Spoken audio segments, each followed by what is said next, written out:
हिमाचल प्रदेश में 10 जुलाई को 3 विधानसभा सीटों पर उपचुनाव होने। साल 2022 के आम असेंबली चुनाव में तीनों विधानसभा सीटों पर निर्दलीय विधायक जीतकर विधानसभा पहुंचे थे। ऐसे में राजनीतिक विशेषज्ञों की नजर तीनों विधानसभा क्षेत्रों के समीकरण पर है कि द्विदलीय व्यवस्था को अपना चुके हिमाचल में इन 3 विधानसभा सीटों पर कौन बाजी मारेगा। वर्तमान में विपक्ष में बैठी बीजेपी या फिर सत्तारूढ़ कांग्रेस, इस पूरे रिपोर्ट के जरिए देखिए।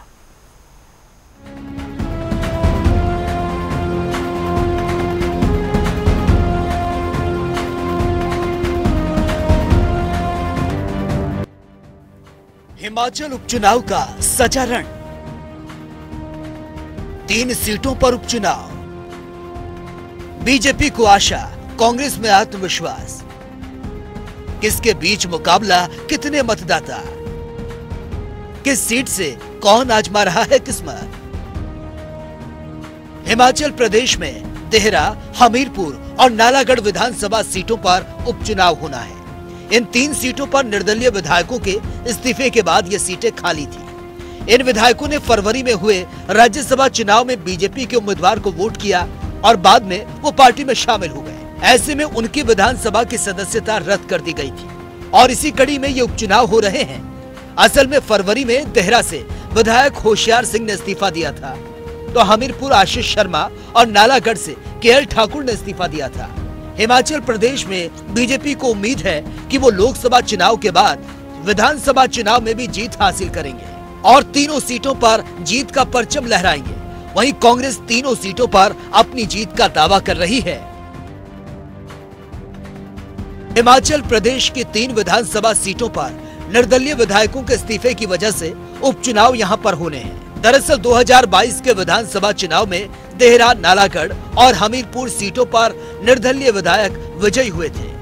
देहरा से होशियार सिंह, नालागढ़ से केएल ठाकुर, हमीरपुर से आशीष शर्मा विधायक निर्वाचित हुए थे। निर्दलीय विधायक के तौर पर ये तीनों प्रदेश की कांग्रेस सरकार को समर्थन दे रहे थे। लेकिन इस साल 27 फरवरी को हुए राज्यसभा चुनाव में इन तीनों ने बीजेपी उम्मीदवार हर्ष महाजन के पक्ष में वोटिंग की और कांग्रेस का बहुमत होने के बावजूद हर्ष महाजन राज्यसभा के लिए निर्वाचित हो गए। इसके बाद 22 मार्च को तीनों निर्दलीय विधायकों ने अपनी विधानसभा सदस्यता से इस्तीफा दिया और बीजेपी में शामिल हो गए। हालांकि विधानसभा अध्यक्ष ने तुरंत प्रभाव से इनके इस्तीफे को मंजूर नहीं किया, जिस पर इन्होंने हिमाचल प्रदेश हाईकोर्ट का भी रुख किया। लोकसभा चुनाव और विधानसभा उपचुनाव के नतीजों से एक दिन बीते 3 जून को हिमाचल विधानसभा के अध्यक्ष कुलदीप सिंह पठानिया ने 3 निर्दलीय विधायक, जिनमें केएल ठाकुर, आशीष शर्मा और होशियार सिंह का इस्तीफा मंजूर किया और इसके बाद ये तीनों विधायक विधानसभा के सदस्य नहीं रहे। बहुमत में सुक्खू सरकार। विधानसभा उपचुनाव के नतीजों का पड़ेगा असर। 3 निर्दलीय विधायकों का इस्तीफा मंजूर होने के बाद अब हिमाचल प्रदेश विधानसभा के सदस्यों की संख्या 65 रह गई है। 68 सदस्य वाली हिमाचल विधानसभा में कांग्रेस के 6 पूर्व विधायकों को दल बदल कानून के तहत अयोग्य ठहरा दिया गया था, जिसमें सदस्यों की संख्या घटकर 62 रह गई थी। 3 निर्दलीय विधायकों का इस्तीफा स्वीकार होने पर विधानसभा में 59 सदस्य रह गए थे। 4 जून को विधानसभा उपचुनाव के नतीजों में कांग्रेस के खाते में 4 सीटें आई और बीजेपी को 2 सीटें मिली। इससे कांग्रेस के 38 और बीजेपी के 27 विधायक हो गए। 68 सदस्यों वाली प्रदेश विधानसभा में बहुमत के लिए 35 का आंकड़ा चाहिए। वर्तमान कांग्रेस की सुक्खू सरकार के पास 38 विधायकों का आंकड़ा है। ऐसे में विधानसभा उपचुनाव के नतीजों का सरकार पर कोई असर नहीं पड़ेगा। उपचुनाव में बीजेपी को झटका। दरअसल लोकसभा चुनाव से पहले प्रचार के दौरान बीजेपी लगातार ये दावा करती रही कि रिजल्ट के बाद कांग्रेस की सुक्खू सरकार गिर जाएगी। बीजेपी उपचुनाव में प्रदर्शनों का हवाला दे रही थी, लेकिन उसे झटका ही लगा। लोकसभा के साथ 6 सीटों पर हुए उपचुनाव में बीजेपी को 2 सीटें ही मिली हैं। ऐसे में उसके मंसूबों पर पानी फिर गया। धर्मशाला से बीजेपी के सुधीर शर्मा, बड़सर से बीजेपी प्रत्याशी इंद्रदत्त लखनपाल ने जीत हासिल की। वहीं कांग्रेस के टिकट पर पुटलेहड़ से विवेक शर्मा, सुजानपुर से रणजीत सिंह राणा, लाहौल स्पीति से अनुराधा राणा और गगरेट से राकेश कालिया को जीत मिली। देहरा विधानसभा क्षेत्र देहरा विधानसभा सीट में उपचुनाव में सबसे ज्यादा यह हॉट सीट बनी है और इसी के साथ ही इस सीट का मुकाबला भी बेहद दिलचस्प रहने वाला है। और इसकी सबसे बड़ी वजह यह है कि इस सीट से कांग्रेस ने प्रदेश के मुख्यमंत्री सुखविंदर सिंह सुक्खू की धर्मपत्नी कमलेश ठाकुर को चुनावी रण में उतार दिया। उनका मुकाबला 2 वर्ष 2 बार से इस विधानसभा क्षेत्र से निर्दलीय जीतकर विधानसभा पहुंचने वाले होशियार सिंह ठाकुर से है, जो वर्तमान में बीजेपी के टिकट पर चुनाव लड़ रहे हैं। देहरा विधानसभा क्षेत्र मतदाता समीकरण: कुल पंजीकृत मतदाता 84,152, पुरुष मतदाता 41,855, महिला मतदाता 42,297।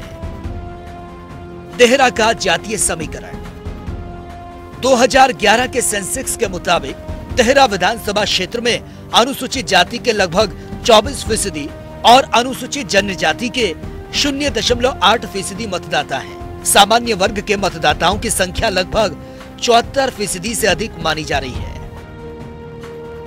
देहरा में धार्मिक समीकरण: विधानसभा में 98% से अधिक हिंदू मतदाता हैं। इसके अलावा लगभग 1.7% संख्या मुस्लिम मतदाताओं की है और केवल लगभग 0.01% ईसाई मतदाता हैं।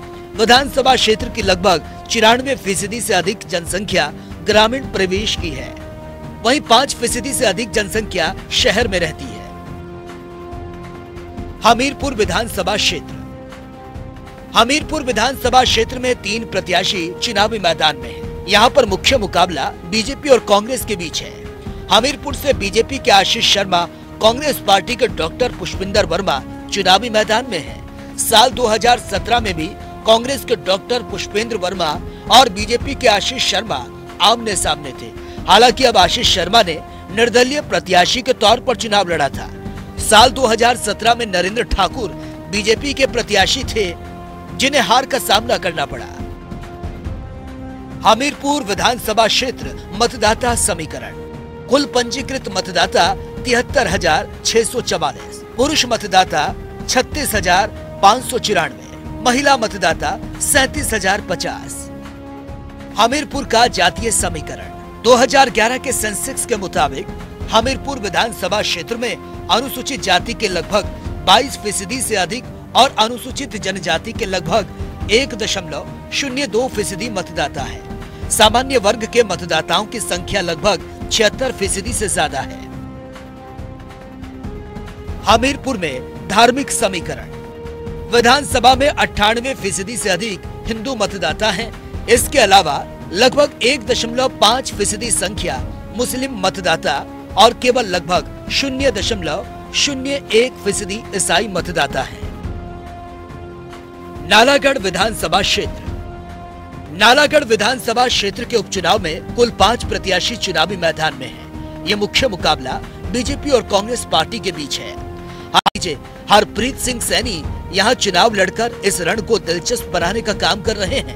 नालागढ़ विधानसभा क्षेत्र में कांग्रेस से हरदीप सिंह बावा, बीजेपी से कृष्णलाल ठाकुर, स्वाभिमान पार्टी से किशोर लाल शर्मा के साथ निर्दलीय प्रत्याशी के तौर पर हरप्रीत सिंह सैनी और विजय सिंह चुनावी मैदान में हैं। साल 2022 के नालागढ़ विधानसभा क्षेत्र के चुनाव में कृष्णलाल ठाकुर की निर्दलीय प्रत्याशी के तौर पर जीत हुई।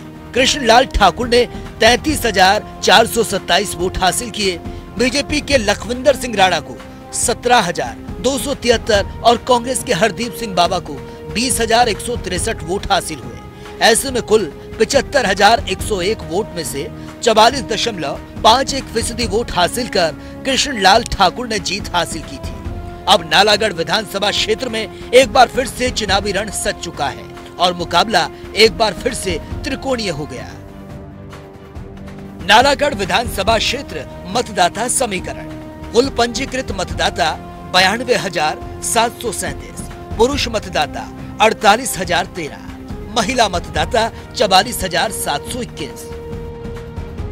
नालागढ़ का जातीय समीकरण: 2011 के सेंसेक्स के मुताबिक नालागढ़ विधानसभा क्षेत्र में अनुसूचित जाति के लगभग 21% से अधिक और अनुसूचित जनजाति से लगभग 8.8% मतदाता है। सामान्य वर्ग के मतदाताओं की संख्या लगभग 70% से ज्यादा है। नालागढ़ में धार्मिक समीकरण: विधानसभा में 96% से अधिक हिंदू मतदाता हैं। इसके अलावा लगभग 4% संख्या मुस्लिम मतदाता हैं और केवल लगभग 0.01% ईसाई मतदाता भी हैं। नालागढ़ में क्षेत्रीय समीकरण। विधानसभा क्षेत्र की लगभग 91% से अधिक जनसंख्या ग्रामीण परिवेश की है और 8% से ज्यादा जनसंख्या शहर में रहती है। पहाड़ों पर होने वाले उपचुनाव ने राजनीतिक गलियारों में खलबली मचा दी। नेताओं की बयानबाजी से प्रदेश में तपिश बढ़ गई और बस कुछ दिन है, इसके बाद नेताओं की किस्मत ईवीएम मशीन में कैद हो जाएगी और 13 जुलाई को नेताओं के भाग्य का पिटारा भी खुलेगा। अब देखना दिलचस्प होगा कि कौन जनता के मन को जीत पाता है और किसे जनता अपने दिल पर राज करने का मौका देगी। हिमाचल डेस्क, जनता टीवी।